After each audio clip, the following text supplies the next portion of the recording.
अस्सलामुअलैकुम वरहमतुल्लाहि वबरकातुहू। रब्बी इश्रह ली सदरी वयस्सिर ली अमरी वहलुल उक़दतम मिन लिसानी यफ़क़हू क़ौली। अल्लाह ताला से दुआ है कि अल्लाह ताला हमारे काम में आसानी पैदा करे।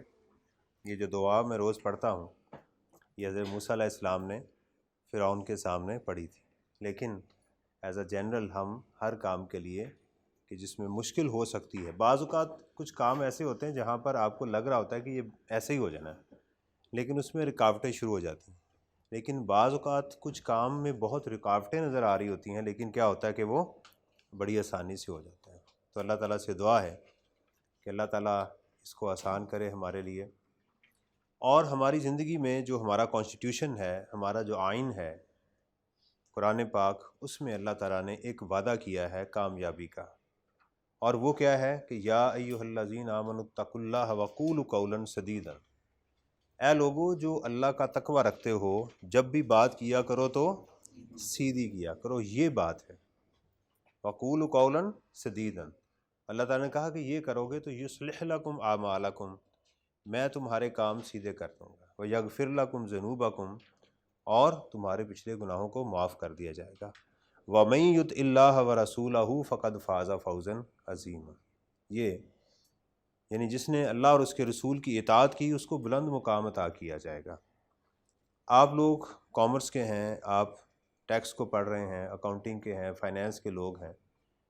मार्शल ने एक बात की थी जहाँ तक मुझे याद है, उसने कहा थी जब सप्लाई बढ़ जाती है तो डिमांड के मुताबिक ना हो तो उसकी प्राइस गिर जाती है, और जब सप्लाई कम हो जाए तो डिमांड बड़ी हुई हो तो उसकी प्राइस इंक्रीज़ कर जाती है। ऐसे ही है ना, आज का रमज़ान में देखें तो क्या हो रहा है कि चीज़ों की सप्लाई कम होती है, खाने वाले ज़्यादा होते हैं, तो प्राइसेस क्या हाइक हो जाती, बढ़ जाती। ऐसे ही है ना।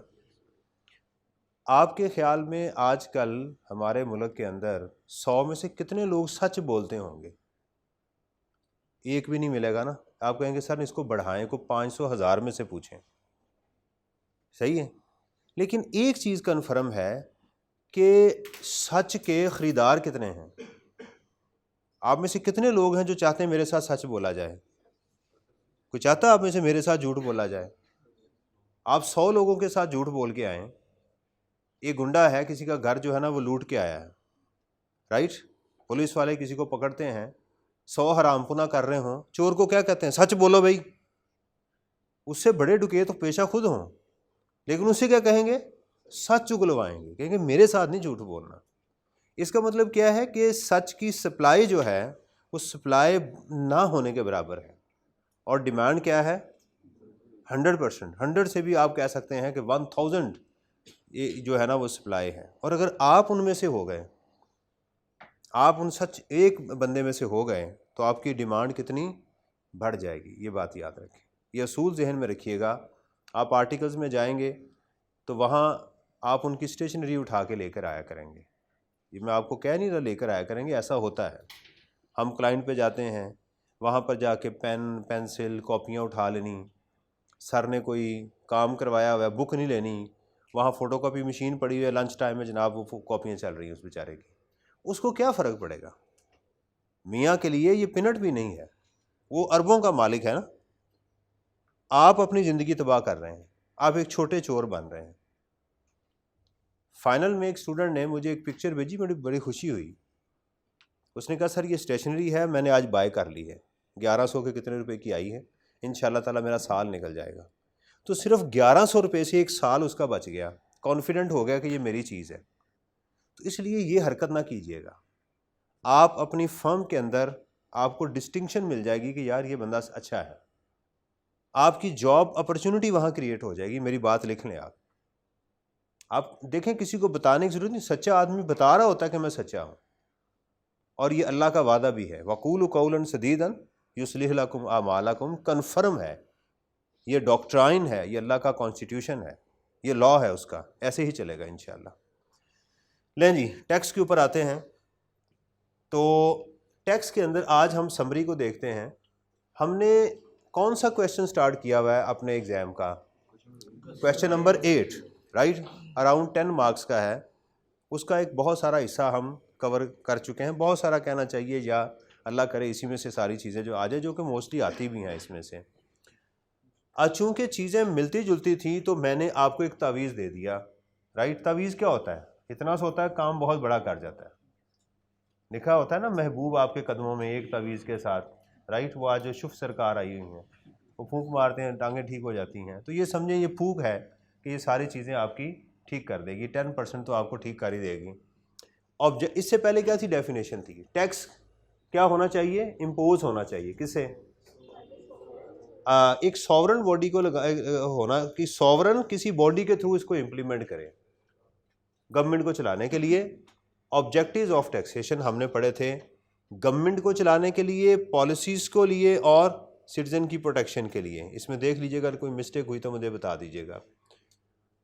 नॉन रेवेन्यू ऑब्जेक्टिव्स हमारे पास आ गए, गवर्नमेंट को चलाना, implementation of policy, fair distribution of wealth, sick industry को जो है वो एनेमिक जिसके लिए वर्ड यूज़ हुआ है उसके लिए सिक इंडस्ट्री का वर्ड भी यूज़ होता है, protection of local industry, international trade and blah, ये आपके सामने आ गया, राइट। अब अगर इस पेज को आप अपने सामने रखेंगे तो आपको अंदाज़ा होगा कि अच्छा ये चीज़ है। अब आपके सामने पिक्चर, इसको कहते हैं एट ग्लैंस, आपके सामने अब ओवरऑल पिक्चर आपके सामने वो आ गई हुई है। टैक्सेस एज अ डेवलपमेंट, मेरा ख्याल ये नहीं पढ़ लिया था, ये इसकी एग्जांपल्स दी थी आपकी किताब के अंदर कि एग्जाम्पशन टैक्स फ्री जोन्स के अंदर आप इसको दे सकते हैं, उससे डेवलपमेंट होगी।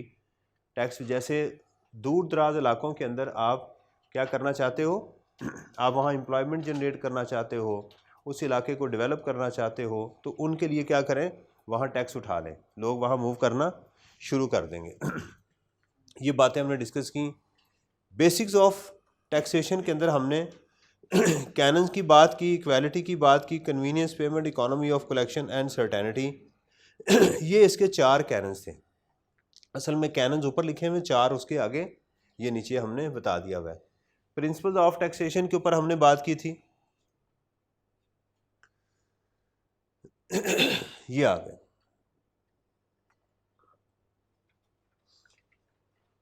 प्रिंसिपल्स के ऊपर हमने बात की थी, द बेनिफिट प्रिंसिपल, लोगों के बेनिफिट के लिए लगाना चाहिए।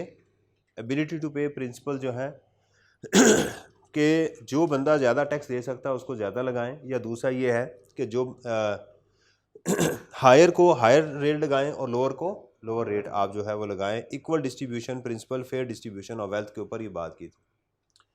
अच्छा, अब ये मेरा ख्याल 2 रह गए हमारे ये वाले इस चैप्टर में, आखिर वाला हो गया था। अच्छा ठीक है, ये भी हो गया था। अब है स्ट्रक्चर ऑफ टैक्सेस, कि टैक्स का स्ट्रक्चर्स क्या हैं, किन फॉर्म्स के अंदर टैक्सेस लगते हैं, राइट। इसमें लिखा हुआ है रिग्रेसिव, प्रोपोर्शनल एंड प्रोग्रेसिव, ये 3 तरह के टैक्सेस जो हैं वो लगे हुए हैं। प्रोग्रेसिव जो है मैं आपको भी दिखाता हूँ, पहले उसकी शक्ल आपको पता चल जाए, फिर हम एक और ये पहले भी दिखा चुका हूँ। ये हमारा लास्ट टर्म का एग्ज़ाम है।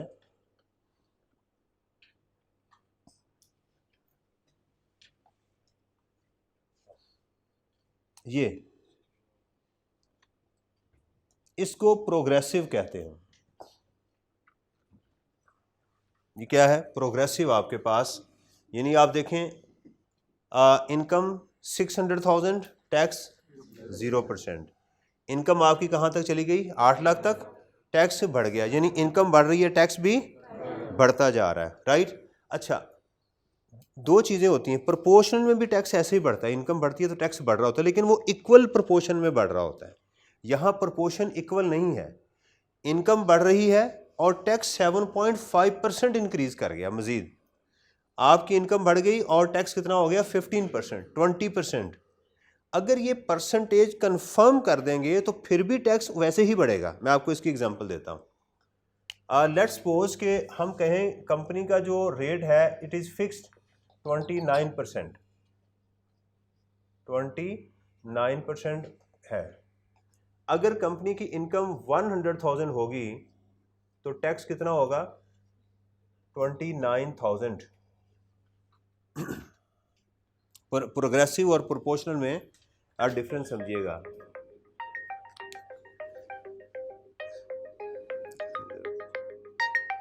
अच्छा जी, अब देखिएगा कि अगर यहाँ पर मेरी जो इनकम है वो 1 मिलियन हो जाए तो टैक्स कितना हो जाएगा? 90,000। आप कहेंगे सर इसमें भी तो प्रोग्रेशन है ना, इसमें तो प्रोग्रेस है ना कि इनकम 1 लाख रुपया थी, टैक्स 29,000 था, इनकम जो थी वो 1 मिलियन थी और टैक्स जो था वो 290। ये प्रोग्रेशन नहीं है, ये सेम रेशो से है। यहाँ पर कितना रेट है 29%, यहाँ कितना है 20। इस केस में ऐसा नहीं होगा। प्रोग्रेसिव में क्या होगा, आपकी इनकम है 1 लाख रुपया तो टैक्स कितना है 0 9, और 10 लाख रुपए में आपका टैक्स कहाँ पर पहुँच गया 15,000 प्लस 15%। तो यहाँ पर टैक्स यानी स्लैब चेंज होगा तो रेशो चेंज होगी। इसको कहते हैं प्रोग्रेसिव, कि यानी जिसके साथ प्रोग्रेस हो, इनकम भी प्रोग्रेस हो रही है और आपके टैक्सेस की रेशो भी चेंज हो, that is called progressive taxation, right. ये सिस्टम मौजूद हैं जो हम अभी डिस्कस कर रहे थे। यानी इसमें सवाल क्या बनता है,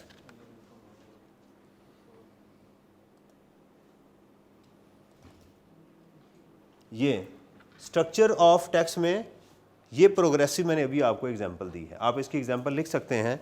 progressive taxes for individual and partnership firms, taxes for individuals and partnership firms.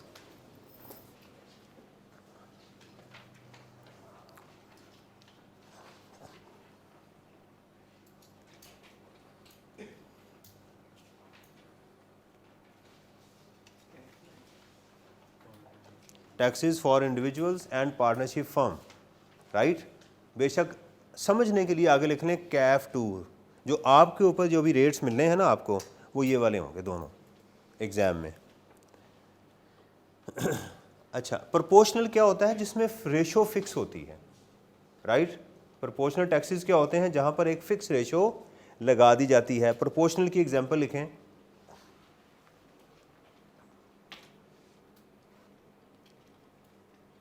Tax on companies.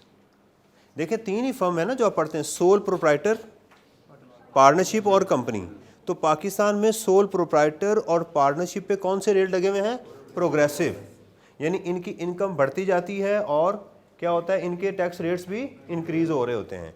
लेकिन कंपनी के ऊपर क्या है, प्रोपोर्शनल, कंपनी के ऊपर क्या है, राइट, ये है इसके ऊपर। तो tax rates on companies, comma, dividend, comma dividend, profit on profit and loss account. अच्छा, ये मैं ऐसे ही आपको एग्जांपल नहीं लिखवा रहा, मैं बड़ा चालाक आदमी हूं, पता है आपको।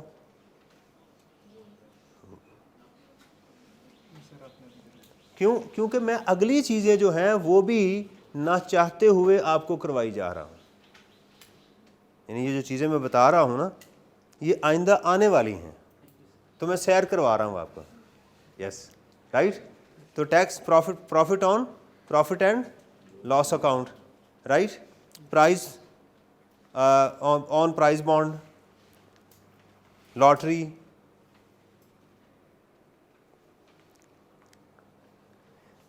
यानी असल में आई कैप चाहता है कि आपको बेसिकली समझ आ जाए पहले कि मैं कहाँ जाने लगा हूँ। ये उसका समझे इंट्रोडक्शन है, ये उस विजन को क्लियर कर रहा है, सही है। एक है रिग्रेसिव। अच्छा, दुनिया में जो मैंने टैक्सेस, बाकी दुनिया के सिस्टम्स को भी पढ़ा अपनी पीएचडी के अंदर, टैक्स के अंदर, तो मुझे यही सिस्टम नज़र आए हैं। ये सिस्टम नहीं है, ये इसके बिल्कुल ऑपोजिट है, रिग्रेसिव। ये क्या है, रिग्रेसिव। इनकम के बढ़ने से टैक्स रेट कम हो जाए, इनकम के बढ़ने से। एक दफ़ा लगा था पाकिस्तान में, लेकिन लोगों ने इसको एक्सेप्ट ही नहीं किया। इसमें कोई परेशानी वाली बात है कि नहीं है भाई? अगर पाकिस्तान के लोगों को कहा जाए कि इनकम बढ़ती जाएगी, टैक्स रेट कम होता जाएगा, तो खुशी की बात है, गमी की बात है? खुशी की बात है ना। लेकिन पूरे पाकिस्तान में से किसी ने इसको एक्सेप्ट नहीं किया। हम नहीं कहते किसी बंदे को दफा हो, इसका क्या मतलब होता है, मैं तुम्हें मुंह लगाना, ये उन्होंने कहा। अब लिखिएगा इसकी रिग्रेसिव की एग्जांपल, सिर्फ एग्जांपल लिखे, पढ़ाता हुई मैं किताब से हूँ आपको। रिग्रेसिव की एग्जांपल थी VTC, volunteer tax compliance, VTC, volunteer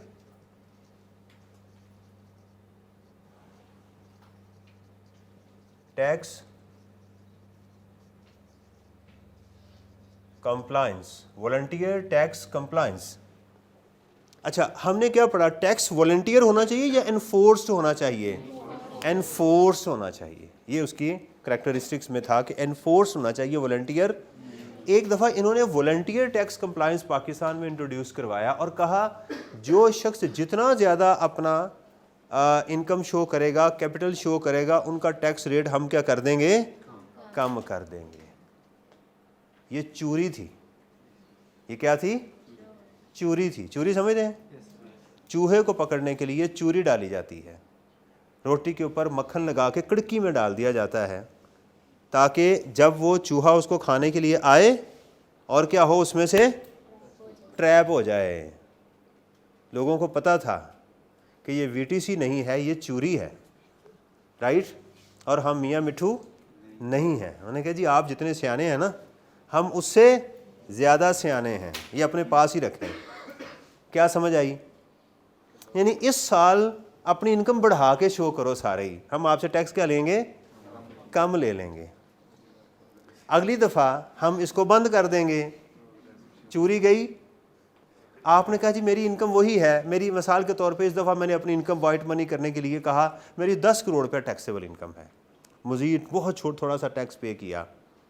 आप अपनी इनकम डिक्लेयर करते थे 10 लाख रुपया, 15 लाख रुपया। अगले साल आपने कहा कि जी मेरी इनकम कम है, क्योंकि टैक्स वो ख़त्म हो गया, हाई हनीमून पीरियड गया, अब आप आ गए नॉर्मल। अब आपने कहा जी मेरी इनकम तो 20 लाख है। टैक्स वाला कहेगा प्लीज़ कम माय फ्रेंड, गले में आपके हाथ डालेगा, आपके कान में कहेगा पिछले साल कितनी सी, राइट? वो मर गए सारे कस्टमर तुम्हारे, शहीद कर दिए गए हैं, को बड़ी ईद पे ज़िबा हो गए हैं, मारे गए ना। ये है, इसलिए ये सिस्टम लगा भी दिया जाए तो लोग उसको एक्सेप्ट नहीं करते। हमने किसी क्लाइंट को कहा भी कि यार आप वीटीसी में चले जाओ, उन्होंने कहा अगली दफ़ा मुझे निकाल लोगे यहाँ से, या मुझे गारंटी दो कि आइंदा भी चलेगा। मैंने कहा हम नहीं दे सकते। मैंने कहा थैंक यू वेरी मच, जहाँ हूँ इधर ही चलने दो मुझे। सही है? अब समझ आ गई इसकी? ये किस पे लगा हुआ है? और एक दफ़ा था लेकिन दोबारा हमने इसको कभी नहीं देखा। चलें जी, अब चलते हैं बुक के ऊपर। टैक्स बड़ा इंटरेस्टिंग सब्जेक्ट है। अगर आप सीए क्या है? सीए का कंसिस्टेंट एफर्ट, बड़ी एफर्ट, क्योंकि ई के साथ नहीं है, ये ए के साथ है, राइट? स्पेशल एफर्ट है ये, और ये करना है मुझे। रिजल्ट सबका पास चाहिए, हो भी जाएगा इंशाल्लाह। ये आपने ये नहीं सोचना कि वो हो सर तो ऐसी कहानी है। होगा उसका जो पहली बात पे अमल करेगा, जो सीए करेगा। क्लास नहीं छोड़नी, काम जो दिया हुआ है। आपने कंटेंट्स लिखने शुरू किए? सब ने नहीं कहा भाई कंटेंट्स लिखने शुरू किए हैं? सही आवाज़ नहीं, दिल से नहीं आ रही। नहीं वो तो किस दिन आप पकड़े जाएंगे ऐसे ही ना। मैं भी ऑडिटर हूँ, ऐसा तो नहीं हूँ ना, शक्की आदमी हूँ, इंशाल्लाह चेक करके रहूँगा इसके जी। लें जी, system of taxation in Pakistan, chapter number 1 ICAP की ये बुक है। इसके अंदर हमने, उसने कहा मैं आपको 3 चीज़ें बताऊंगा, ऑब्जेक्टिव्स बताऊंगा, बेसिक्स बताऊंगा, डिफरेंट टैक्स लॉज जो है पाकिस्तान में, और हिस्ट्री। अब बता दीजिएगा definition okay? Revenue and non revenue, objectives clear? ये एग्ज़ाम में आ चुके हुए हैं। ये मैं उस वक्त बताऊँगा जब ये हो जाएगा, जब बाकी चीज़ें करेंगे, वरना ये भी तंग करेगी। टैक्सेस एज अ डेवलपमेंट ये हमने कर लिए थे। बेसिक्स हमने कर ली, कैनन्स ऑफ टैक्सेशन, प्रिंसिपल्स हमने इसके पढ़ लिए 3, और काइंड्स ऑफ टैक्स ये आ गया जी, ये चीज़।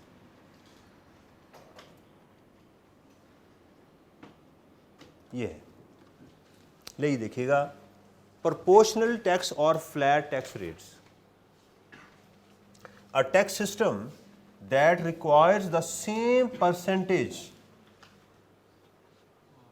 अच्छा, ये लफ्ज़ है परसेंट, पर सेंट, सेंट किसे कहते हैं? 100 को। तो पर में, तो परसेंट हर 100 में, तो परसेंटेज यानी प्रोपोर्शनेट जिसे कहते हैं, of income from all tax payer regardless of their earnings, that's it. बस इतनी लाइन भी याद कर लेंगे तो काफ़ी, क्योंकि इतना लंबा एग्जाम में लिखा नहीं जा सकता। इसकी एग्जाम्पल हो सकती हैं बाकी सारी चीज़ें। A system that requires the same percentage of income from all person regardless of their earnings, जो है वो सेम, उनकी इनकम बढ़ेगी या कम होगी, एक फ्लैट रेट उनके ऊपर अप्लाई कर दिया जाएगा। Regressive, a tax that takes a larger percentage from a person having low income, right? क्या है? Larger percentage from the person having low income and a low percentage from the person having higher large income, that's it. इस तरह कर लें आप इसको याद कि लार्जर परसेंटेज लो इनकम से और जो है वो lower percentage from higher income, complete हो गया। आगे progression, progress, a tax that takes a larger percentage from higher income earners than it does from lower income earners, right? बस ये बात इतनी, एक एक लाइन पहली आप बात को याद कर लें, याद होती है याद कर लें, अपने वर्डिंग में लिखना चाहते हैं दैट्स फाइन, नो इशू। ठीक है जी, ये हमारी चीज़ हो गई। और इसमें क्या चीज़ रह गई थी? कैरेक्टरिस्टिक्स हो गए हमारे, principles of sound tax system. ये मेरी समरी में क्यों नहीं था? कैसे हो सकता है ये? हाँ?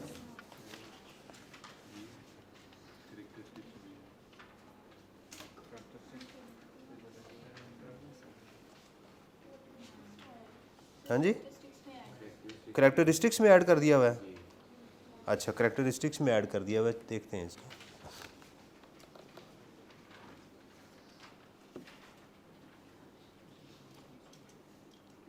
ये हमने पढ़ लिया हुआ था कि नहीं? नहीं पढ़ा था जी। देखिएगा जी, कैरेक्टरिस्टिक्स, इसके principles of sound tax system. मैंने बताया ना कि ये, इसको इंग्लिश में कहते हैं लैकूना होना, रिडंडेंसी क्रिएट हो जाना, कि एक चीज़ को बार बार डिस्कस करना। यानी अगर इसको शॉर्ट किया जाए तो 2-3 हेडिंग इसकी होनी चाहिए कि टैक्स सिस्टम्स कैसे होते हैं, वो 3 तरह के होते हैं। कैनन्स ऑफ टैक्सेशन होने चाहिए और कैरेक्टरिस्टिक्स बाकी सारे डाल के इसको क्लोज़ करना चाहिए। लेकिन उसको जो है वो ऊपर नीचे करके रिडंडेंट चीज़ें जो है उसमें क्रिएट की गई हैं। उसकी वजह यही है कि मुख्तलिफ वेबसाइट से जब उठाया गया, डिफरेंट ऑथर्स को जब फॉलो किया गया, तो ये एक रिडंडेंट चीज़ जो है वो क्रिएट हो गई है। लेकिन उसके लिए मैंने हल क्या दिया आपको, समरी दे दी है ताकि आप इसको याद कर लें। पहली है फिस्कल एडिक्वेसी। एडिक्वेट किसे कहते हैं? मुनासिब। फिस्कल रेवेन्यू को कहते हैं, गवर्नमेंट के रेवेन्यू को फिस्कल कहते हैं। गवर्नमेंट के रेवेन्यू को क्या कहते हैं?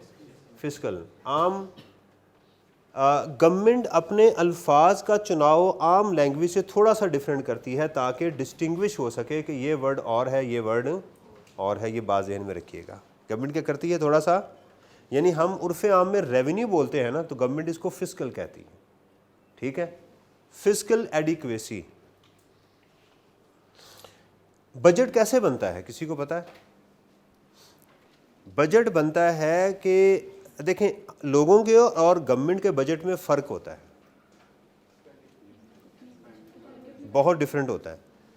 लोग जब बजट बनाते हैं तो चादर देखकर पाँव फैलाते हैं, यानी मेरी सैलरी है, मैंने उसके अंदर रहते हुए अपने सारे खर्चे पूरे करने हैं और उसमें से कुछ एक्सपेंसेस मुझे छोड़ने पड़ते हैं। यानी मुझे कपड़ा ना, कहते हैं ना, कपड़ा देखकर पाँव फैलाओ, ये इतना कपड़ा है और मैं इतने पाँव फैला लिए। गवर्नमेंट ये नहीं करती, गवर्नमेंट पाँव फैला लेती है, कहती कपड़ा लेकर आओ। सही है, गवर्नमेंट क्या करती है, वो पाँव फैलाती है तो गवर्नमेंट कहती है पाँव फैलाकर कपड़ा लेकर आओ। वो कपड़ा किसने लेकर आना, मैंने और आपने।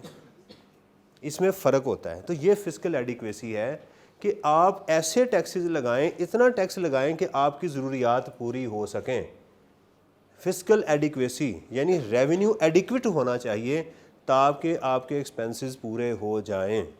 लेकिन पाकिस्तान में हर साल, मैंने जो स्टडी की अपने थीसिस के अंदर, अपनी रिसर्च में, पाकिस्तान में कभी भी फिस्कल सरप्लस नहीं आया।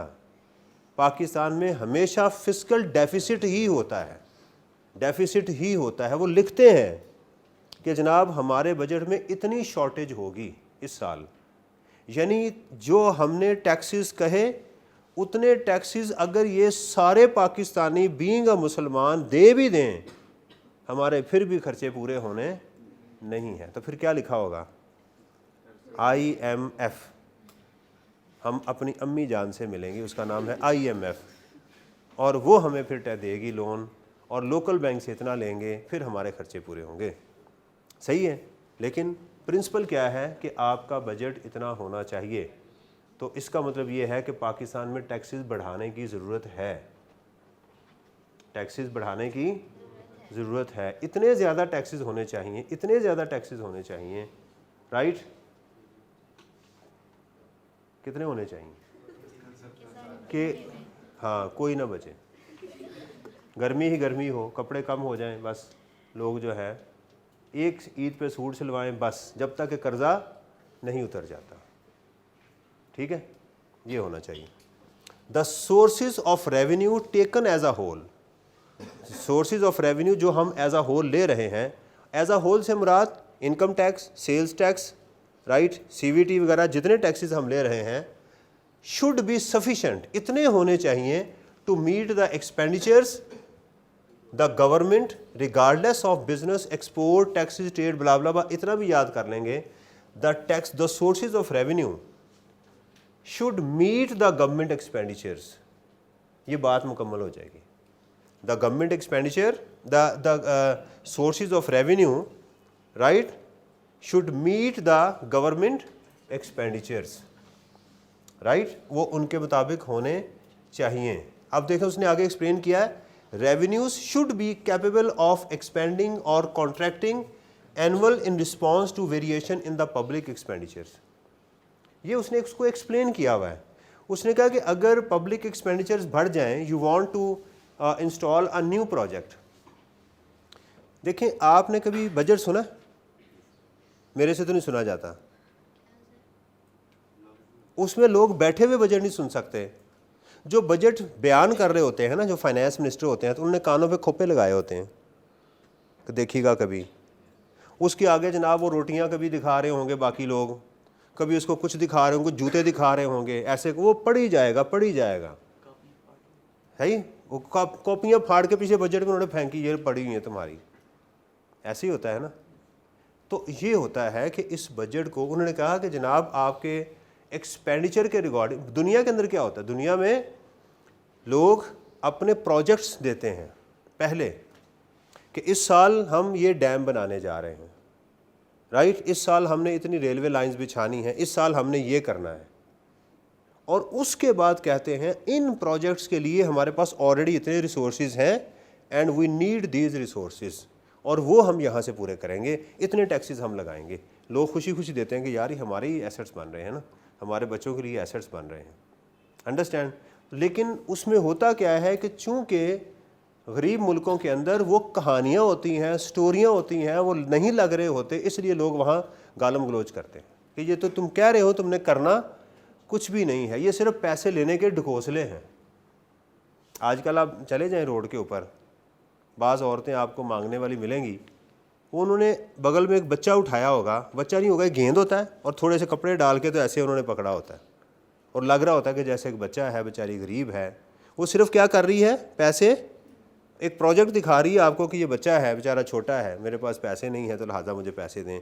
तो गवर्नमेंट भी ऐसे ही एक बच्चा दिखाती है हमें कि जनाब आइंदा हम ये वाला बच्चा जो है ये बड़ा होगा, ये दूध पीता बच्चा है, वो सारी उम्र हमारा सारा दूध पी जाता है वो, और हमें कुछ भी नहीं मिलता। ये हो गया, ठीक है। फिस्कल एडिक्वेसी समझ आ गई। इक्वालिटी और थ्योरेटिकल जस्टिस, ये फिर वही इक्वालिटी पहले वाली आ गई कि जनाब आप जो है लोगों को उनकी जो पे, एबिलिटी टू पे, देखें सेम वही पॉइंट दोबारा आ गया, अब उसमें कोई मुश्किल चीज़ें नहीं होगी। एडमिनिस्ट्रेटिव फिजिबिलिटी होनी चाहिए, ठीक है। एडमिनिस्ट्रेशन कहते हैं चलाना, जैसे अभी ये कैमरा चल रहा है, इसका एनवायरनमेंट चल रहा है, इसको एडमिनिस्ट्रेशन कहते हैं। इंतज़ामी अमूर। अगला हमारा करैक्टर ये है कि भाई जो टैक्स लगाना है उसके लिए लोग ऐसे होने चाहिए जो टैक्स लगा सकें, वो ट्रेंड हों। हमारे पाकिस्तान में जो टैक्स में लोग आते हैं वो क्या करते आते हैं? CSS करके आते हैं। क्या ख्याल है आपको? नहीं अंदाज़ा। आप जाएंगे ना टैक्स डिपार्टमेंट में तो आपको कोई कमिश्नर डॉक्टर मिलेगा, कोई इंजीनियर मिलेगा, राइट। इस तरह से आपको लोग मिलेंगे। कोई बायोलॉजी करके आया हुआ है और वो टैक्स में बैठे हुए हैं, राइट। ऐसे लोग होने चाहिए मुल्क के अंदर। जो कान का डॉक्टर था अब वो टैक्स का डॉक्टर बन चुका हुआ है, राइट। जो कोई पेट का डॉक्टर था अब वो भी इधर आ चुका हुआ है। उससे आप पूछेंगे जी आपकी बेसिक क्वालिफ़िकेशन क्या है? वो कहेगा आई एम गैस्ट्रेंटोलॉजिस्ट। उनके आप टैक्स में क्या कर रहे हैं? उन्होंने कहा मैंने CSS का एग्ज़ाम पास किया हुआ है। तो CSS के एग्ज़ाम के बाद टैक्स का क्या लेना देना आपके डॉक्टरी के साथ? उन्होंने कहा देखेगा इंशाल्लाह सिस्टम को कैसे मैं ठीक करता। इसकी जितनी पेट की तकलीफ़ें सारी मैंने दूर करनी है। समझ आ गई है ना? ये भी पुट्ठा काम हो रहा है, माजरत के साथ। दिल पे नहीं बात लेनी। वो हमारे लिए अच्छा है क्योंकि जब हम टैक्स वालों से मिलते हैं उन्हें टैक्स का सही पता ही नहीं होता, तो हम जो कहते हैं वो हमारी बात मनोअन मान लेते हैं। बाज़ औक़ात हमें कहते हैं कि सर जी ये अकाउंट्स तो पढ़ के दिखाइए कि इसमें क्या क्या चीज़ें हैं। समझ आई ना? इसलिए इससे परेशान नहीं होना। एडमिनिस्ट्रेटिव फिजिबल किसे कहते हैं? कभी फिजिबिलिटी का नाम सुना? कोई भी प्रोजेक्ट हो उसके अंदर जब ये कहा जाएगा कि इसके अंदर इतने लोग होने चाहिए, इतने रूम्स होने चाहिए, रूम का साइज़ ये होना चाहिए, इस तरह का काम करे, इतनी प्रोडक्शन होनी चाहिए, इतने बायर होंगे, ये जो चीज़ बनती है ना इसको फिजिबिलिटी कहते हैं। फिजिबल उर्दू में क्या कहते हैं? मुझे नहीं पता क्या कहते हैं। मौजू चीज़ें जो मुनासिब होती हैं ऐसे कर लें। तो administrative feasibility in a successful tax system, tax should be clear plain to the tax payer. ये हमने पहले क्या पढ़ा था? सर्टेनिटी। एडम स्मिथ ने कहा था capable of enforcement by the adequate and well trained public officials. ऐसा होना चाहिए कि ये इन्फोर्सेबल हो। लोग जो ऑफिशियल जो हायर किए जाएं उनके अंदर इतनी ग्रिप हो कि वो लोगों से टैक्स ले सकें। ये होती है। हाँ जी, नहीं जगह टैक्स नहीं है, इन वो होगा जगह से। अगर जगह से टैक्स लगेगा तो वो जगह टैक्स होगा। If it is forced by the state then it is only tax. ये टैक्स है। And convenient as to the time manner of the payment. यानी इसमें सिंपल ये है एडमिनिस्ट्रेटिव फिजिबिलिटी के अंदर, the taxes should be imposed by well trained officials having relevant knowledge of the taxes. ये इसकी सिंपल डेफिनेशन है कि एडमिनिस्ट्रेटिव फिजिबिलिटी होनी चाहिए इसके अंदर। कंसिस्टेंट और कंपैटिबिलिटी विद इकोनॉमिक गोल्स, ये दोबारा रेपिटेशन हो रही है। ऊपर हमने जो बात की थी इससे ऊपर ये वही बात आ रही है कि जनाब आपके रेवेन्यू जो है, जो भी आप जनरेट करने जा रहे हो उसके अगेंस्ट कोई प्रोजेक्ट ज़रूर होना चाहिए। मसलन आप कहें जी मैंने टैक्स लगा दिया है, कोई बंदा पूछे जी क्यों टैक्स लगाया है? दिल था यार आज इस साल मेरा दिल किया कि अवाम के ऊपर टैक्स लगा दूँ, बड़ी गालियाँ दी इन्होंने मुझे पिछले साल। तो ये नहीं होना चाहिए, कोई ना कोई वजह होनी चाहिए। घर में कोई ऐसे अफराद देखें आपने, उनसे पूछें कहाँ गए थे? इधर ही था। ऐसे होते हैं ना घर में, ऐसा नहीं होना चाहिए। अच्छा आप सारे हंसे, तो हर घर में कोई ऐसा किरदार होता है कि जिससे पूछा जाए आप किधर थे तो वो कहता मैं इधर ही था, राइट। मैं अपने बेटे को सोया उठाऊँ ना, कहता बेटा उठ जाओ, कहता है पापा उठ गया हूँ। तो मैं उसे कहता हूँ अभी तक तुम्हारे टेंस ठीक नहीं हुए यार, मैं तुम्हारे कॉलेज वाले को शिकायत लगाता हूँ। कहता है वो क्यों? मैं कह लेटे हुए कहीं जा रहे उठ गया हूँ, राइट। तो ये है tax laws should be consistent with economic goals और प्रोग्राम्स ऑफ द गवर्नमेंट। ये प्रोग्राम वो उसका नहीं है, मरवत साहब का मरवत वाला नहीं है प्रोग्राम, ये सही वाला प्रोग्राम है। The tax laws should be consistent with economic goals और government of the goals of the government, उनके कंसिस्टेंटली होने चाहिए। ले जी कितनी बातें हमने पढ़ी हैं इसके अंदर? 4। कौन कौन सी? Fiscal adequacy, equality, administrative feasibility और कंसिस्टेंसी, राइट। तो ये क्या बन गया? कैफ CAFE, कैफ बन गया।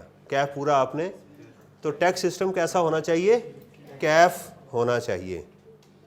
Right, clear? फिस्कल एडिक्वेसी समझ आ गई? क्या इसमें है फिस्कल एडिक्वेसी?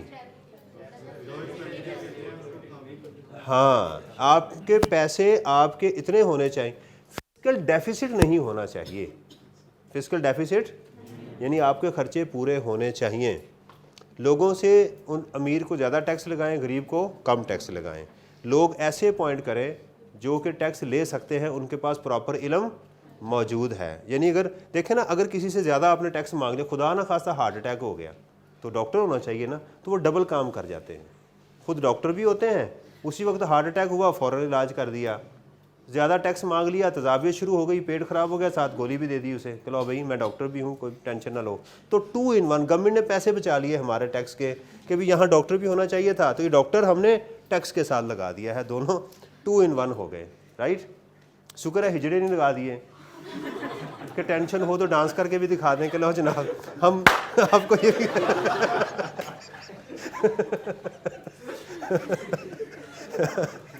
राइट कैसा? हाँ जी, क्या कहा आपने? I enjoy tax. टैक्स जो है एक बड़ी टैक्स को क्या करें आप मुझे बताएं, इतने जो है ना मैं सब्जेक्ट को कैसे बोर करूं?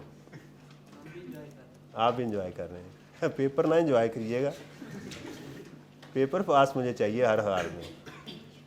राइट, अच्छा जी, टैक्सेस 2 तरह के हैं, डायरेक्ट एंड इनडायरेक्ट टैक्सेस। मैं इसको अब ज़रा बंद करूंगा, फिर मैं आपको समझाऊंगा कि ये डायरेक्ट और इनडायरेक्ट टैक्सेस क्या होते हैं। मुझे वाइट बोर्ड यूज़ करना है।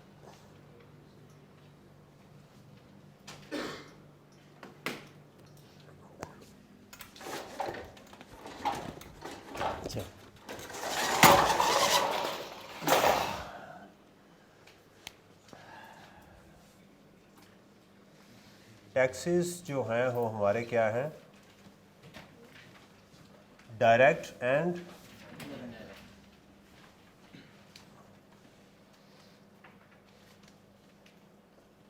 डायरेक्ट, इनडायरेक्ट एंड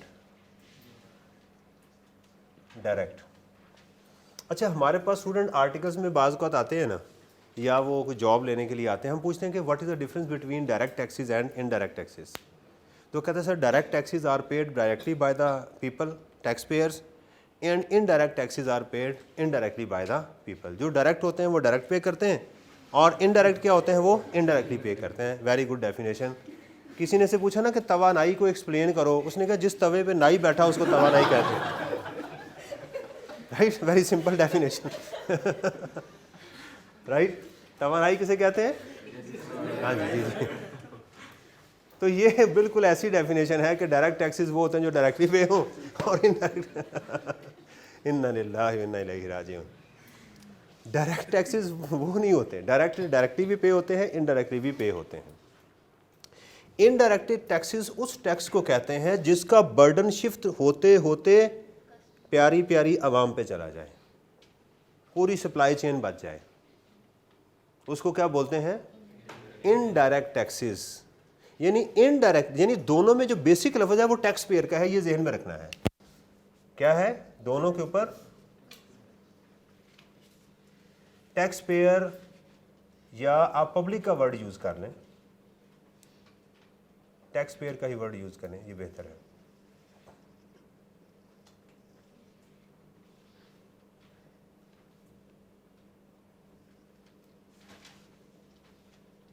ठीक है। सप्लाई चेन कहते हैं जहाँ से गुड्स बनना स्टार्ट होती हैं वहाँ से लेके कंज्यूमर तक उसका बर्डन शिफ्ट होता है। लेट्स सपोज कि एक इंपोर्टर है, उसने एक पंखा इंपोर्ट किया,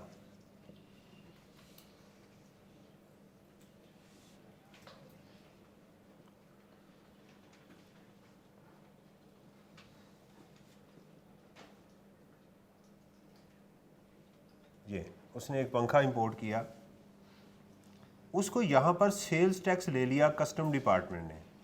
कस्टम डिपार्टमेंट ने उससे 10 रुपये सेल्स टैक्स ले लिए।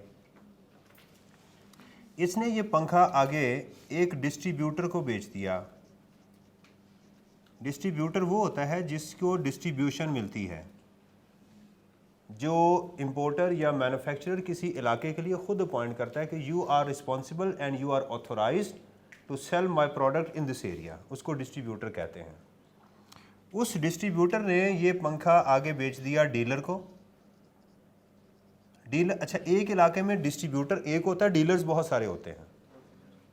आप हॉल रोड पे चले जाएं, आपको पहले के बहुत सारे डीलर्स मिलेंगे, राइट। मॉल रोड के ऊपर आपको डीलर्स मिलेंगे, लेकिन उस पूरे इलाके का डिस्ट्रीब्यूटर एक ही होगा, जिसके पास डिस्ट्रीब्यूशन वो होगी। डीलर्स के बाद आ जाते हैं होलसेलर, और होलसेलर के बाद आते हैं रिटेलर, और रिटेलर्स के पास आते हैं हम।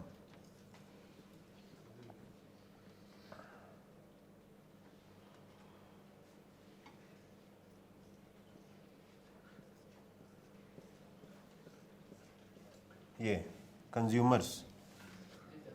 हाँ जी, आजकल तो यही हालत पड़ी है भाई। पंखा उसने लेना है, क्यों लेना? क्योंकि उसके बाल उड़े हुए हैं, तो पंखा इसलिए चाहिए ना, वरना इसके बाल ठीक हो, उसके पंखे क्या, गर्मी लग रही, देखें उसके बेचारे का हाल क्या है। रोज़े की हालत में पंखा नहीं चलाएगा तो और क्या चलाएगा। इंपोर्टर ने जो टैक्स दिया कस्टम वालों को, वो कुछ ज़्यादा पैसे लेगा डिस्ट्रीब्यूटर से। मिसाल दे रहा हूँ, राइट। मिसाल के तौर पे इसने कस्टम वालों को दिए 10 रुपये सेल्स टैक्स, ये डिस्ट्रीब्यूटर से लेगा 15 रुपये या 12 रुपये। ये उसमें से अपने 10 रुपये रख लेगा और 5 रुपये जमा करवा देगा FBR को। सही है, बहुत सीरियस नहीं होना, नॉर्मल इसको लेना है। डिस्ट्रीब्यूटर ने किसने दिए 15 रुपये, ये इससे ले लेता 17 रुपये। ये अपने 15 रुपये इसमें से रख लेगा और बाकी 2 रुपये क्या करेगा, टैक्स FBR को जमा करवा देगा। इसने कितने कर दिए 5 रुपये, इसने FBR कितने दिए थे 10 रुपये, इसने 17 दिए। ये लेट्स सपोज कि इससे 20 रुपये ले लेता है, तो ये अपने 17 रुपये अपनी पॉकेट में रखेगा, बाकी 3 रुपये FBR को जमा करवा देगा। इसने क्या किया कि रिटेलर से लेट्स सपोज 21 रुपीज़ ले लिए, ये अपने 20 रुपीज़ अपने पास रखेगा और 1 रुपया जमा करवा देगा, किसको, FBR को। ठीक है, रिटेलर ने मेरे से ले लिए 25 रुपये, ये अपने 21 रुपये रखेगा और बाकी क्या करेगा, 4 रुपये FBR को जमा करवा देगा। अब मैं किससे ये लूँगा, मैं हवा लूँगा। मैं क्या करूँगा, हवा लूँगा। ये पैसे देने के बाद मेरी ये हालत होगी, उसके बाद हवा लूँगा। मैं कहूँगा भाई ऐसे ही होना है, बर्दाश्त करो। ठीक है, कंज्यूमर ने कंज्यूम कर लिया। अब देखें कंज्यूमर ने कितने दिए 25 रुपये। अब ज़रा गिनिएगा, 10 और 5 15 और 2 17 और 3 20 और 1 21 और 4 शाबाश, टोटल हो गया ना। फॉर्म 47 के मुताबिक 25 हो गए। क्यों जी, यस और नॉट? ये है इनडायरेक्ट। ना इसको कोई फ़र्क पड़ा, ना इसको पड़ा, ना इसको पड़ा, ना इसको, ना इसको, ये हमारे ऊपर बर्डन पड़ा। आपने देखा होगा एहतजाज इनकम टैक्स पे बहुत होता है, सेल्स टैक्स पे नॉर्मली लोग एहतजाज नहीं करते। अभी 18% टैक्स हुआ, किसी ने एहतजाज किया? कुछ सड़कों पर टायर जलाए गए हैं। क्यों?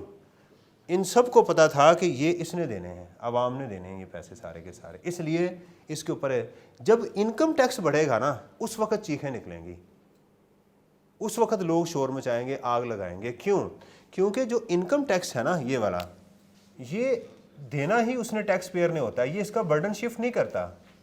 थियोरेटिकली ये इनकम टैक्स का बर्डन ही शिफ्ट करता है, ये हर सूरत में इसी ने पे करना होता है। तो हमारे पास जो इनडायरेक्ट टैक्सेस हैं उसमें एक सेल्स टैक्स है और इसके अंदर जो कस्टम ड्यूटी है हमारी, ये दोनों इनडायरेक्ट टैक्सेस हैं जिसका बर्डन शिफ्ट कर दिया जाता है आवाम के ऊपर। तो ये दो तरह की उसने आपको टैक्सेस की टाइप्स बताई हैं कि सिस्टम लगे हुए हैं। एक लफ्ज़ याद रखिएगा, डाइवर्सिफिकेशन, ये वर्ड मैं आगे यूज़ करूँगा, डाइवर्सिफिकेशन। डाइवर्सिफाइड कहते हैं वैरायटी को, राइट। आप घर में जाते हैं, घर में पहनने के लिए आपके पास अलग कपड़े हैं, कॉलेज जाते हैं अलग हैं, शादी ब्याह में जाते हैं अलग हैं, तो हम कहेंगे I have a portfolio of clothes, मेरे पास जो कपड़ों का क्या है, पोर्टफोलियो है। आई हैव डाइवर्सिफाइड, मेरे पास डिफरेंट है, माहौल के मुताबिक मेरे पास कपड़े मौजूद हैं, सर्दियाँ आएंगी मैं उसके मुताबिक पहनूंगा, गर्मियाँ आएंगी मैं उसके मुताबिक पहनूंगा, इसको डाइवर्सिफिकेशन कहते हैं। किसी शख्स के पास अगर उसकी जॉब भी है, कारोबार भी साथ चल रहा है, उसने रेंटल प्रॉपर्टी भी है, तो हम कहेंगे इसकी डाइवर्सिफाइड इनकम है। किसी शख्स ने किसी जगह इन्वेस्टमेंट की है, उसने कॉरपोरेट सेक्टर में इन्वेस्टमेंट की हुई है, उसने जो है वो लिस्टेड कंपनीज में इन्वेस्टमेंट की हुई है, उसने प्रॉफिट एंड लॉस अकाउंट में इन्वेस्टमेंट की हुई है, तो हम कहेंगे इसकी डाइवर्सिफाइड इन्वेस्टमेंट है। जहाँ समझ आ जाए मुझे बता दीजिएगा, मैं सारी रात यही ना करता रहूँ, एग्जाम्पल ही देता रहूँ, जहाँ आ जाएंगे हाँ समझ आ गई है, समझ आ गई है या अलग समझ गई है? Okay, thank you. बात को तो आपको समझ आ रही होती है, बस शुरू में ही आ जाती है, लेकिन आप कुन्ने बने रहते हैं, बताते नहीं हैं। बता दिया करेंगे सर जी समझ आ गई। तो ये जो टैक्सेस गवर्नमेंट लगाती है ना, इसको डाइवर्सिफाइड टैक्सेस कहते हैं। गवर्नमेंट को किसी एक तरह का टैक्स नहीं लगाना चाहिए, it should be diversified, diversification. तो डाइवर्सिफिकेशन क्या है? जैसे income tax, sales tax, CVT, FED and custom duty. इन चारों को मैंने क्यों लिखा? शाबाश, इसको क्या बोलते हैं? Inland revenue. ये टर्म आएगी आगे। क्या कुछ सीखा अभी तक आपने? ये टर्म सीखी आपने, आपको एफबीआर का पता चला। यानी अगर हम इसको कंक्लूड करें कि अभी तक क्या आपका सॉफ्टवेयर अपडेट हुआ या अपडेट हुआ, और क्या लफ्ज़ था? अपग्रेड हुआ। बताएं जी, अपग्रेड हुआ। आपको अब क्या पता चला? क्या एफबीआर का कुछ इंट्रोडक्शन हुआ? एफबीआर ने कितने टैक्सेस लगाए हैं? 5। इसको क्या बोलते हैं? इनलैंड रेवेन्यू बोलते हैं, राइट। टैक्स सिस्टम कैसा होना चाहिए? फ्लेक्सिबल होना चाहिए, जिसमें कैनन्स पूरे हो रहे हों। टैक्स सिस्टम में क्या होना चाहिए? इक्वालिटी पे बेस करे, राइट, कंसिस्टेंट हो, इफ़ेक्टिव हो, राइट। ये चीज़ें हमने पढ़ी थी उसके अंदर। और टैक्सेस कैसे होने चाहिए? एनफोर्स्ड होने चाहिए। टैक्सेस हमारे एनफोर्स्ड होने चाहिए, वॉलंटियर नहीं होने चाहिए, राइट। तो ये अगर आपको इस चैप्टर के ओवरऑल कंटेंट्स का पता चल गया तो हम कहेंगे कि हाँ मुझे ये नॉलेज आ गया। This is the basic requirement of the I cap. I cap चाहता है कि मेरे स्टूडेंट जो मेरे पास आ रहे हैं उनके पास इतना नॉलेज होना चाहिए। Before they enter into the firm they should carry certain level of knowledge. ये नॉलेज, क्लास का मकसद सिर्फ एक ही होता है कि इनको वो नॉलेज जो है वो दिया जाए। क्या इन्होंने उस लेवल को अचीव कर लिया है? उसके लिए फिर एग्ज़ाम होता है। उसके लिए क्या होता है? एग्ज़ाम। उसकी एक स्ट्रेटजी होती है। उसकी स्ट्रेटजी, बेसिक स्ट्रेटजी ये है कि whatsoever you are studying you have to reach at the question which would be asked in the exam। अगर आप उस क्वेश्चन तक नहीं पहुंच रहे तो आपकी स्टडी होगी लेकिन आप उसको मेरिट को अचीव नहीं करोगे। ये बात आपको जहन में होनी चाहिए। हाँ जी, हाँ जी, कर लें, पिक्चर ले लें।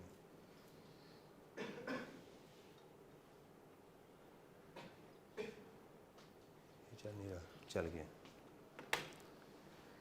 जी। कोई क्वेश्चन हो तो आप पूछ सकते हैं। आप क्वेश्चन कम पूछते हैं या क्वेश्चन बनते नहीं हैं?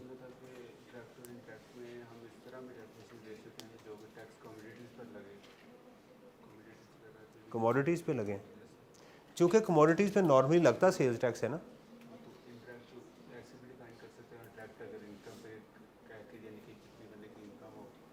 नहीं, बाय डिफ़ॉल्ट ये उसकी दूसरी डेफिनेशन हो सकती है कि जो डायरेक्ट टैक्सेस हैं वो लगते हैं गुड्स के ऊपर, जिनका बर्डन शिफ्ट हो जाता है कंज्यूमर के ऊपर। और इनडायरेक्ट टैक्सेस जो है ना, उसकी एग्जांपल इनकम टैक्स है आपकी। ये डायरेक्ट टैक्स की जो है ना वो एग्जांपल हम ले सकते हैं उसके अंदर जी। अच्छा, ये मुझे बताइएगा कि कोई ऐसा स्टूडेंट जो आज क्लास में आया हो उसके पास कॉपीज़ ना हो? ये और कोई?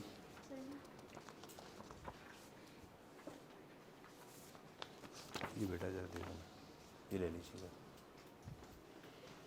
इसमें चैप्टर नंबर 1 और 3 दोनों की समरी मौजूद है इसके अंदर।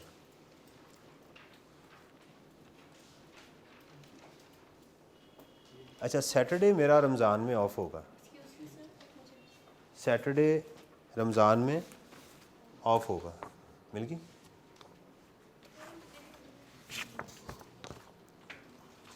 ये पीछे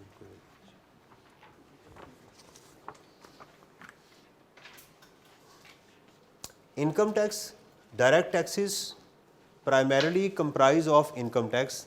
In the income tax ordinance, tax is levied generally on the net income of the taxpayer earned. ये बस आपने बताना है। ये बाकी इसके 5 हेड्स ऑफ इनकम है, ये हमारे डायरेक्ट टैक्सेस हैं। आगे वो बता रहा है CVT। ये मैं आपको सिंपल इंट्रोडक्शन बता दूं। एम्प्लॉयमेंट से जो आपको इनकम मिलती है उसको सैलरी कहते हैं। इसको रट्टा लगा लीजिएगा, ये 5 हेड्स ऑफ इनकम है।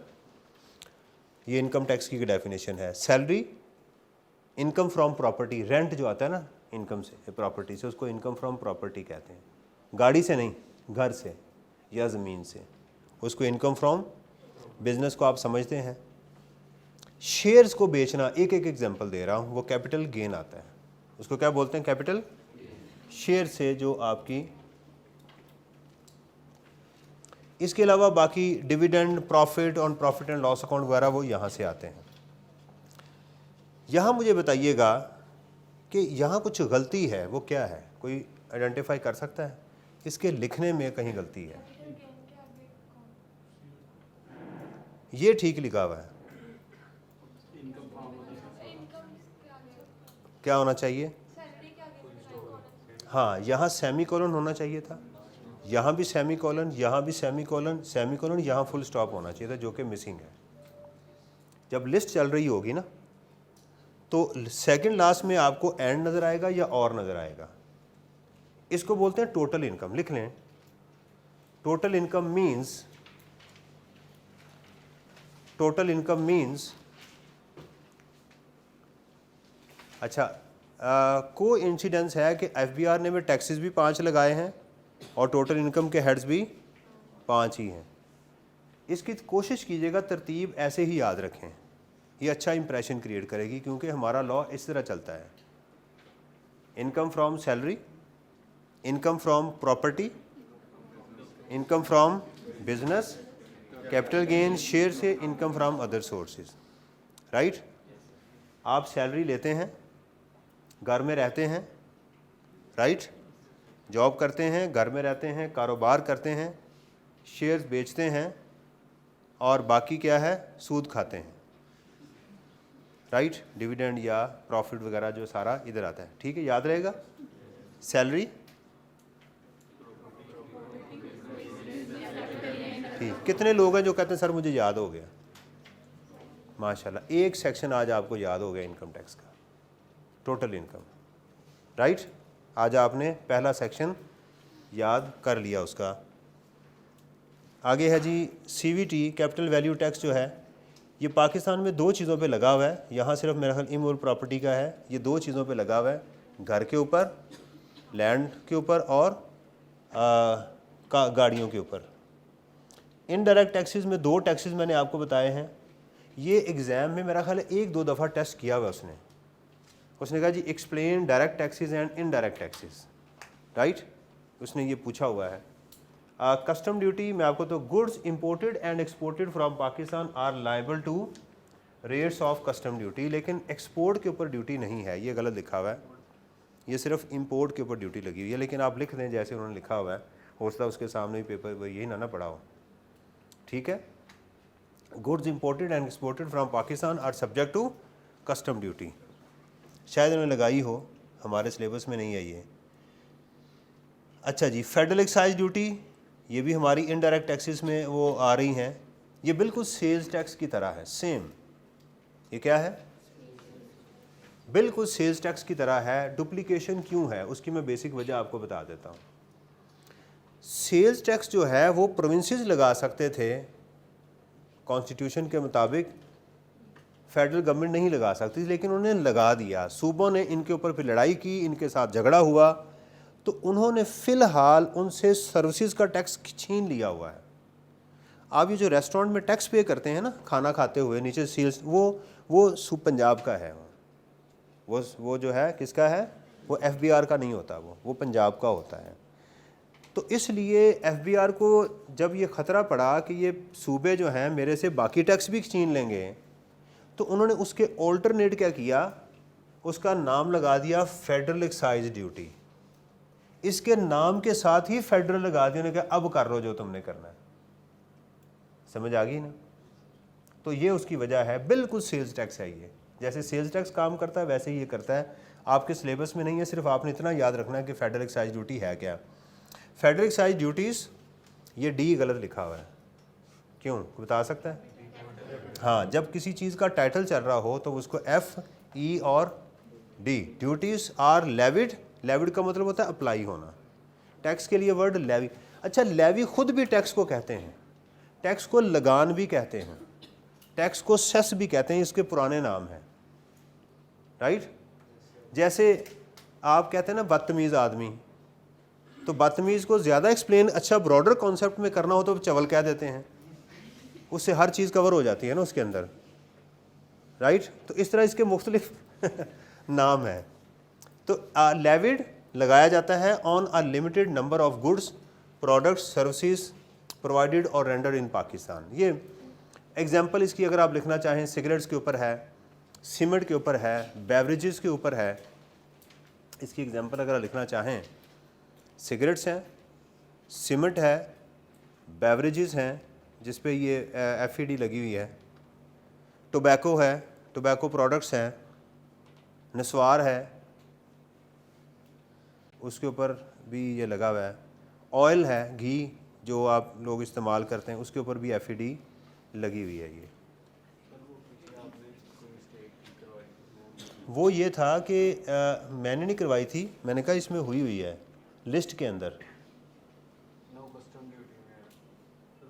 कस्टम ड्यूटी मैंने कहा था एक्सपोर्ट पे नहीं है, मेरा नहीं ख्याल ये एक्सपोर्ट के ऊपर है कस्टम ड्यूटी लगी हुई, ये इंपोर्ट के ऊपर है। अगर एक्सपोर्ट पे लगाएंगे तो ये भी इनलैंड बन जाएगी ना, एक्सपोर्ट यानी पाकिस्तान के लोग पे करेंगे, ये तो बाहर के लोग पे जो इंपोर्ट करते हैं वहाँ से हम कर रहे होते हैं। कस्टम ड्यूटी मेरा नहीं ख्याल लगी हुई है, मुझे नहीं पता, मैं किसी से पूछ लूँगा। जो बाहर से आते हैं उन पे कस्टम ड्यूटी होती है, सेल्स टैक्स भी होता है, FED भी होती है। कौन? नहीं, मेरा ख्याल पता नहीं, आप लिख लीजिएगा, लेकिन मेरा ख्याल है नहीं लगा हुआ, ठीक है ना। फेडरल एक्साइज ड्यूटी है, सेल्स टैक्स, ये मैं आपको, ये तो बहरहाल इसको अगर आप ना भी याद करें तो आपको ये पता चल जाएगा कि सेल्स टैक्स जो है वो कहाँ कहाँ एप्लीकेबल है, क्योंकि पूरा 25 मार्क्स का हमारा एरिया इसमें मौजूद है। ये हिस्ट्री है, इसको सिर्फ आपने पढ़ना है और एक दफ़ा मैं आपको पढ़ा दूंगा, चैप्टर 1 हमारा कंप्लीट हो जाएगा, right. Tomorrow is off, right, इंशाल्लाह will meet on Monday, right. जो आपने पढ़ा है, ठीक है, इसको बरकत समझ के आपने अपने हाथ से, प्यारे प्यारे हाथ से एक दफ़ा, कुछ नहीं तो कंटेंट ज़रूर लिख लीजिएगा, राइट। पास पेपर की अगर सख्त हो तो डाउनलोड करके देख लीजिएगा। मेरे उस क्लास का बहुत अच्छा रिज़ल्ट था, जो बच्चे मेरे कहे बगैर ये सारे काम कर रहे होते थे। मैं एक एग्जांपल देता होता हूँ कि देखें, अगर आप पास पेपर करके एग्ज़ाम में जाएंगे तो ड्रेस कोड में जाएंगे, आपने लिबास पहना हुआ है, खूबसूरत एग्ज़ाम में जाके बैठेंगे, आप परेशान नहीं होंगे। जो बच्चा पास पेपर करके नहीं जाता वो बरहना एग्ज़ाम में बैठा होता है। आप किसी महफिल में बगैर नंग दड़ंग चले जाएं तो क्या हालत होती है, शर्म आती है ना। उस स्टूडेंट की यही हालत होती है, वो जाता तो है एग्ज़ाम में लेकिन उसके साथ लिबास नहीं होता। ये बात याद रखें, आपका लिबास क्या है, वो पास पेपर है। वो आपको डायरेक्ट करेंगे जो तुमने पढ़ा है, क्या उसके क्वेश्चन को वहाँ तक पहुँच सकते हो या नहीं पहुँच सकते। अगर आप वहाँ तक नहीं पहुँच सकते तो फिर आपको प्रॉब्लम हो सकती है, राइट जी। हैव अ नाइस वीकेंड, दुआ में याद रखिएगा। अल्लाह हाफिज़, अस्सलाम वालेकुम व रहमतुल्लाहि व बरकातहू।